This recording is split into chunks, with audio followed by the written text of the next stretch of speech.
Bollywood silver screen presenting the eagle. इस कहानी की शुरुआत होती है 149 एडी से, जहां पर हमें ब्रिटेन में रोमन आर्मी को दिखाया जाता है और इस आर्मी में एक सोल्जर भी होता है जिसका नाम मार्कस है। मार्कस जब रात को सो रहा होता है तभी उसे अजीब सी आवाज आती है, जिसके बाद वो अपनी आर्मी को तैयार करके उस आवाज की तरफ जाता है और तभी पीछे से कई लोग उनके ऊपर हमला कर देते हैं। हालांकि मार्कस अपनी आर्मी के साथ उन सबको हरा देता है, पर अब वो चेकिंग के लिए अपनी आर्मी की एक टुकड़ी भेजता है और सुबह होने पर मार्कस को पता चलता है कि वो टुकड़ी वापस नहीं आई और तभी हमें सामने एक बहुत पुराने कबीले को दिखाया जाता है जिनके पास उनके वो सभी आदमी बंदी होते हैं जिन्हें रात को मार्कस ने भेजा था। और उस कबीले का सरदार कहता है कि तुमने हमारी जमीन पर कब्जा किया है, इसीलिए हम तुम्हारे लोगों को मार देंगे। इसके बाद मार्कस के सामने उसके लोगों को मारना शुरू कर देता है, जिसके बाद मार्कस अपने सोल्जर्स को तैयार करता है और उन पर हमला कर देता है। लेकिन ये कबीले वाले बहुत ही खतरनाक होते हैं, इसीलिए वो मार्कस के सभी लोगों को मारना शुरू कर देते हैं। मार्कस को एहसास हो जाता है कि अब वो इस जंग को नहीं जीत सकते, इसीलिए वो अपने निशाने पर कबीले के सरदार को लेता और उसे मार देता है। लेकिन जख्मी होने की वजह से वो खुद भी बेहोश हो जाता है और जब उसे होश आता है तो वो अपने अंकल यानी अपने पिता के भाई के घर होता है जो उसकी देखभाल कर रहे होते हैं। दरअसल मार्कस का पैर जंग में बहुत बुरी तरह से जख्मी हो गया था। अब कुछ दिनों बाद मार्कस के अंकल उसे यहाँ के अरीना में ले जाते हैं जहाँ पर योद्धा आपस में एक दूसरे से जंग करते हैं। तभी मार्कस अपने अंकल से पूछता है कि आपके भाई यानी कि मेरे पिता कैसे थे। वो कहते हैं कि वो एक बहुत अच्छे और बहादुर इंसान थे। वो अपनी जिंदगी की आखिरी सांस तक ईगल की रक्षा करते रहे। रोमन्स की सेना के पास एक ईगल होता है जो उनकी इज्जत का, शान का और बहादुरी का प्रतीक होता है और रोमन्स का मानना ऐसा होता है कि जब तक वो ईगल उनके पास रहेगा दुश्मन उन्हें हरा नहीं सकता और अगर ईगल दुश्मन के पास चला गया तो उसके बाद दुश्मन की जीत होगी। इसीलिए हर एक रोमन ईगल की रक्षा करने के लिए अपनी जान भी दे सकता है, क्योंकि ईगल उनके लिए एक सम्मान का प्रतीक है। लेकिन आज से 20 साल पहले मार्कस के पिता, जो कि अपनी टुकड़ी के कमांडर थे, वो अपनी सेना की टुकड़ी के साथ नॉर्थ ब्रिटेन में कहीं खो गए थे और उनके साथ वो ईगल भी हमेशा के लिए खो गया। इसीलिए मार्कस चाहता है कि वो उस ईगल को हासिल करके अपने परिवार के सम्मान को वापस लौटा सके।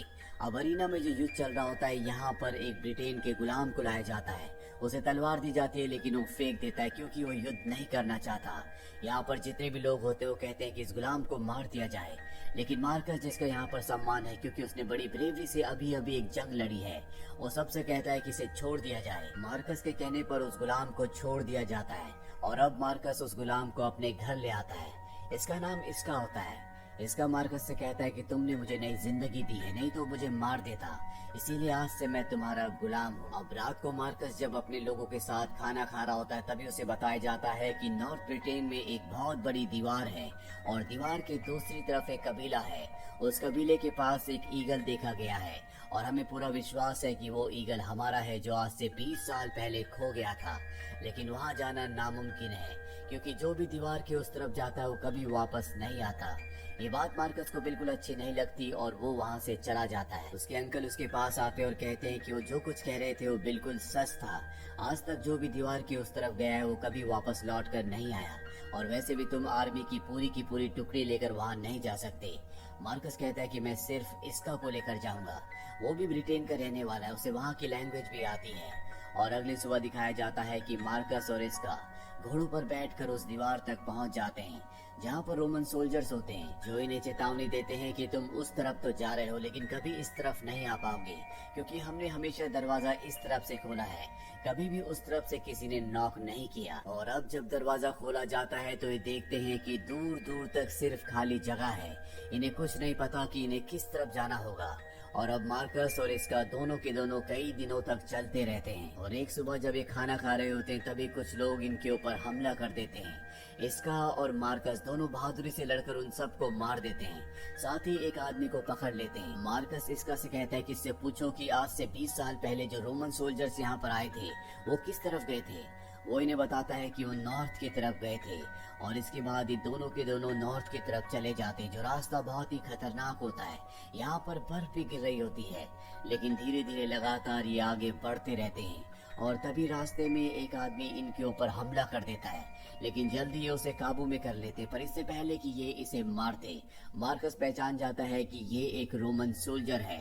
और जब ये उससे पूछताछ करते हैं तो इन्हें पता चलता है कि आज से 20 साल पहले मार्कस के पिता जिस टुकड़ी के कमांडर थे, ये उसी टुकड़ी का सोल्जर था। और अभी सोल्जर बताता है कि आज से 20 साल पहले जब हम यहाँ पर आए थे, हमारी सेना बहुत ज्यादा ताकतवर थी, लेकिन इन घने जंगलों में हम ब्रिटेन की सेना का सामना नहीं कर पाए। उन्होंने एक एक करके हमारे सभी लोगों को मार दिया। मार्कस उससे पूछता है कि तुमने मेरे पिता को आखिरी बार कब देखा था? वो बताता है कि जब मैंने उन्हें देखा था तो चारों तरफ से दुश्मन से घिरे हुए थे, वो उन पर हमला कर रहे थे, पर मैं उनकी मदद नहीं कर पाया क्योंकि मैं आखिरी बचा था, इसीलिए मैं अपनी जान बचाकर भाग गया। ये सब सुनकर मार्कस को बहुत दुख होता है। वो उससे पूछता है कि वो ईगल कहाँ पर है। वो बताता है कि तुम गलत आदमी से सवाल पूछ रहे हो। इसका जवाब मैं नहीं दे सकता, बल्कि तुम्हारा साथी दे सकता है, जो कि ब्रिटेन का रहने वाला है। ये सुनकर मार्कस पूरी तरह से हैरान हो जाता है। वो इसका से कहता है कि जब तुम्हें पता था तो तुमने मुझे पहले क्यों नहीं बताया? इसका कहता है क्योंकि तुम्हारे पिता और उनकी पूरी सेना मेरे पिता को मारने के लिए आई थी। मार्कस कहता है कि तुम मेरे गुलाम हो, तुम्हें मुझे सब कुछ बताना चाहिए था। इसका कहता है कि अगर मैं तुम्हारे साथ नहीं होता तो अब तक तुम्हारी जान चली जाती। और इसके बाद इन दोनों के बीच में हाथापाई होना शुरू हो जाती है। और जब ये दोनों एक दूसरे से लड़ रहे होते हैं, तभी यहाँ पर कबीले के कुछ खतरनाक लोग आते हैं और वो इसका से पूछते हैं कि तुम कौन हो। वो बताता है कि मैं ब्रिटेन के चीफ का बेटा हूँ और मेरे साथ जो ये रोमन है ये मेरा गुलाम है। इसके बाद इन दोनों को कबीले में ले जाया जाता है, जहाँ कबीले के सरदार को बताया जाता है कि इसका ब्रिटेन के चीफ का बेटा है और इसके साथ जो ये रोमन है ये इसका गुलाम है। इसका कि यहाँ पर बहुत खातिरदारी की जाती है, जबकि मार्कस को गुलामों की तरह रखा जाता है। उससे हर तरह के काम करवाए जाते हैं, साथ ही उस पर जुल्म भी होते हैं, लेकिन चाहकर भी इसका उसकी मदद नहीं कर सकता, क्योंकि अगर कबीले वालों को पता चल गया कि ये एक दूसरे के साथ मिले हुए हैं, ये दोनों के दोनों दोस्त हैं, तो कबीले वाले इन दोनों को मार देंगे। अब इसी तरह से यहाँ पर कुछ दिन बीत जाते हैं और एक दिन कबीले में एक रिचुअल, एक फंक्शन होता है, जहाँ पर सब के सब बहुत ज्यादा दारू पी लेते हैं, जिस वजह से रात को सब के सब सो जाते हैं। और उसी रात को इसका मौके का फायदा उठाकर मार्कस के पास जाता है। वो मार्कस को बताता है कि सब के सब गहरी नींद में सो रहे हैं, यहाँ से भागने का हमें इससे अच्छा मौका नहीं मिलेगा। मार्कस खड़ा होता है, सबसे पहले इस कबीले वालों के मंदिर में जाता है, जहाँ रोमन्स का वो ईगल होता है जिसे मार्कस यहाँ पर लेने के लिए आए हैं। दरअसल ये कबीले वाले इस ईगल की पूजा करते हैं और अब ये ईगल को लेकर अपने घोड़ों के पास आ जाते हैं। और तभी पीछे से आवाज आती है इसका। जब भी पीछे देखते हैं तो वहाँ पर एक बच्चा होता है। वो इसका से कहता है कि मुझे भी अपने साथ ले चलो, क्योंकि कल अगर सबको पता चल गया कि मैंने तुम्हें जाते हुए देखा और उन लोगों को नहीं बताया तो वो मुझे मार देंगे। इसका कहता है कि ऐसा कुछ नहीं होगा, ये तुम्हारा परिवार है, तुम्हें यहीं पर रहना होगा। और ये दोनों के दोनों ईगल को लेकर यहाँ से निकल जाते हैं। अगली सुबह जब पूरा कबीला उठता है तो देखते हैं कि उनके मंदिर में ईगल नहीं है। वो समझ जाते हैं कि इसका और उसके साथ जो रोमन सोल्जर था वो दोनों ईगल चुरा कर भाग गए हैं। इसीलिए कबीले के खतरनाक योद्धा उनका पीछा करना शुरू कर देते हैं। वही मार्कस और इसका दोनों अपने घोड़ों पर लगातार 2 दिन तक सफर करते रहते हैं, जिसके बाद इनके घोड़े बहुत ज्यादा थक चुके हैं। इसका का घोड़ा वहीं पर गिर जाता है, जिसके बाद ये दोनों के दोनों मार्कस के घोड़े पर आगे का सफर तय करते हैं। लेकिन मार्कस भी अब बहुत बुरी तरह से थक चुका है। बहुत तेज बारिश भी हो रही होती है। मार्कस इसका से कहता है कि तुम इस ईगल को लो और यहाँ से चले जाओ, क्योंकि मैं अब आगे नहीं बढ़ सकता, मैं अब बच नहीं पाऊंगा। लेकिन इसका उसकी बात नहीं सुनता, क्योंकि इसका की कभी उसने जान बचाई थी, इसीलिए वो नहीं चाहता कि वो मार्कस को छोड़कर यहाँ पर जाए। और मार्कस उसे कहता है कि तुम्हें यहाँ से जाना होगा। इसका कहता है कि अगर ऐसा करना चाहते हो तो सबसे पहले तुम्हें मुझे अपनी गुलामी से आजाद करना होगा। जिसके बाद मार्कस उस खंजर को, जो इसका के पिता का था, जो उसने मार्कस को दिया था, उसे वापस लौटा देता है। लेकिन इसका ईगल लेकर यहाँ से नहीं जाता। वो मार्कस से कहता है कि मैं जल्द ही वापस लौटूंगा, और अकेला ही यहाँ से निकल जाता है। मार्कस इस जंगल में अकेला इसी तरह से पड़ा रहता है। उसके पास उसके देश की आन बान शान यानी कि वो ईगल भी है। अगली सुबह दिखाया जाता है कि इसका यहाँ पर कुछ सोल्जर्स के साथ आ रहा है, और ये वही सोल्जर्स होते हैं जो आज से 20 साल पहले मार्कस के पिता के साथ यहाँ पर आए थे। इनमें से एक सोल्जर वो भी होता है जिसने मार्कस के पिता को आखिरी दम तक लड़ते हुए देखा था। वो मार्कस को बताता है कि तुम्हारे पिता ईगल को बचाने के लिए आखिरी सांस तक लड़ते रहे, जब तक उनकी आखिरी सांस बाकी थी। दरअसल रोम में कुछ लोगों का ऐसा भी मानना था कि मार्कस के पिता एक कावर्ड थे, उन्होंने अपनी जंग को अच्छे से नहीं लड़ा। जो बातें मार्कस ने भी सुनी थी, इसीलिए वो अपने खानदान के इस दाग को मिटाने के लिए यहाँ पर आया होता है। और अब ये सब के सब तय करते हैं कि किसी भी कीमत पर ये अपने ईगल को अपने देश वापस लेकर जाएंगे। और तभी यहाँ पर कबीले के वो लोग भी आ जाते हैं जो इनका लगातार पीछा कर रहे थे, और वो इसका को कहते हैं कि तुमने अपने देश के साथ गद्दारी की है, तुमने दुश्मनों के साथ हाथ मिलाया है, और दुश्मनों के साथ हाथ मिलाने का अंजाम मैं तुम्हें अभी बताता हूँ। और इसके बाद वो अपने बेटे को उनके सामने लाता है। ये वही बच्चा होता है जिसने इन दोनों को जाते हुए देखा था, और क्योंकि ये बात इस बच्चे ने अपने पिता को नहीं बताई थी जो इस पूरे ग्रुप का लीडर है, इसीलिए वो अपने बेटे को सबके सामने मार देता है। जिसके बाद इन दोनों ग्रुप्स में एक बहुत खतरनाक फाइट होती है, लेकिन मार्कस, इसका और उसकी पूरी की पूरी टीम बहुत बहादुरी से लड़ती है और इन सब को खत्म कर देती है।